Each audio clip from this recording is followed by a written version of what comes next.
যে 40,000 হিন্দু কেটে ভাগীরথী নদীর মধ্যে ভাসিয়ে দেব। তখন মিঠুন বলল যে তোমার ভাসিয়ে দেবো তো তোমাকে ওখানেই কেটে পুঁতে দেবো। আর তখন মোল্লাগুলো জিগর তুলল যে আমাদের সবারই মনে হয় বলেছে, সবারই বলে নাই, যে বলেছে তার কথাটা বলেছে। কিন্তু সে আগে উস্কানি দিয়ে দিল, তো সে উস্কানি এখন মিঠুনের নামে অনেক চর্চা করছে। মিঠুন কেন বলছে? মিঠুনটাকে উস্কিয়ে দিয়েছো কেন? আগে তোমরা উস্কাবে, তার তোমাদের বলে আমাদের ধর্মকে এই করেছে, আমাদের ধর্মকে ছোট করেছে, আমাদের ধর্মকে নিচু করেছে, আমাদের ধর্মকে এই করেছে। কিন্তু আগে জিকির তুলবে তোমরা, তারপর নিন্দাও করবে তোমরা। তোমরা যদি এত ধর্মকে ভালোবাসো, ঈশ্বর, হ্যাঁ সেই তো, হ্যাঁ তোমরা কেন এত মানুষের প্রত্যেকটা মানুষের ভিতরে ঈশ্বর আছে, ঈশ্বর পাঠিয়ে দিয়েছে, আমরা কিছুই না, কিন্তু ঈশ্বর পাঠিয়ে দিয়েছে। সেই মানুষকে তোমরা কি করে খুন করো, কি করে মারো?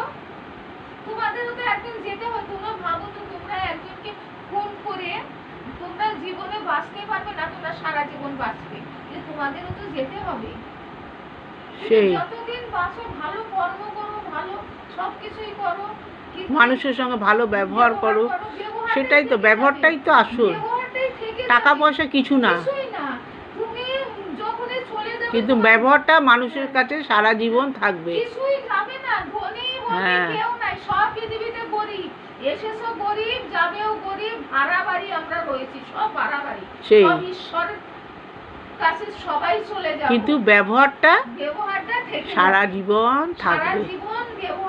এই জন্য ব্যবহার সবার সঙ্গে ভালো করবে। কাকে মারবো, কাকে এই করব, ধর্ম নিয়ে এত, হ্যাঁ সম্পত্তি নেবো, এই নেবো, এইরকম ভাবে। দেখো তোমাকে চলে যেতে হবে, তাহলে এই দেহটা আমার নয়, এই যে দেহটাও আমার নয়, আমি দেহটাও ফেলে রেখে চলে যাব।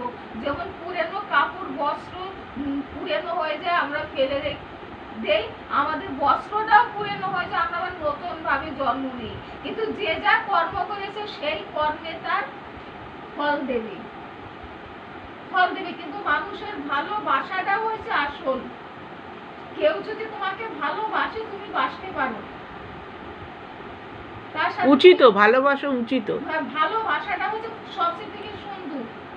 কেউ হয়তো অনেক লোকে ভাবছে যে একে না আরেকটা ভালোবাসা, আরেকটা না, ভালোবাসা একজনকেই দেওয়া যায়, একজনকেই দেওয়া যায়, তার সাথে বারবার ইঙ্গিত দেওয়া যায় যে হ্যাঁ তোমাকে আমি ভালোবাসি, কিন্তু অন্য আদার্স কাউকে না। ভালোবাসা হচ্ছে পবিত্র, সেটা ঈশ্বরের মধ্যেও ছিল, মানুষের মধ্যেও ছিল, আছে। কিন্তু ওই জন্য তোমরা একজনকে ভালোবাসবে বলে তাকে তুমি ঘৃণা পাবে, তা নয়। কাকে ঘৃণা পাবে? যে পুরুষ একটাকে নিয়ে আসে আর একটাকে নিয়ে আসে, তাকে তুমি ঘৃণা পেতে পারো, সে মহিলাকে তুমি ঘৃণা পেতে পারো। কিছু পুরুষ আছে যে তোমার সে পুরুষের কোনো বাজ বিচার নেই, তুমি যা পেলে হলো, চালিয়ে গেলেই হলো। যে হয়তো পয়সা আছে, পয়সা দিয়ে কিনে দুদিন ব্যবহার করে আবার ফেলে দিচ্ছে, দুদিন ব্যবহার করে আবার অন্য ফেলে দিচ্ছে। কিন্তু এইরকম যাতে না হয়, ভালোবাসবে তো মানে ভালোবাসবে তো ভালো, ভালো মতো ভালোবাসবে, পবিত্র ভালোবাসবে, ওই রকম নোংরামি ভালোবাসা না যে দুই দিন তাকে সব নোংরা বেটা ছিল। এদের আমার মুখ দেখতে ইচ্ছা করে না, দর্শন করতে ইচ্ছে করে না, সত্যি আমার ভিতরটাই ঘৃণা হয়ে যায়।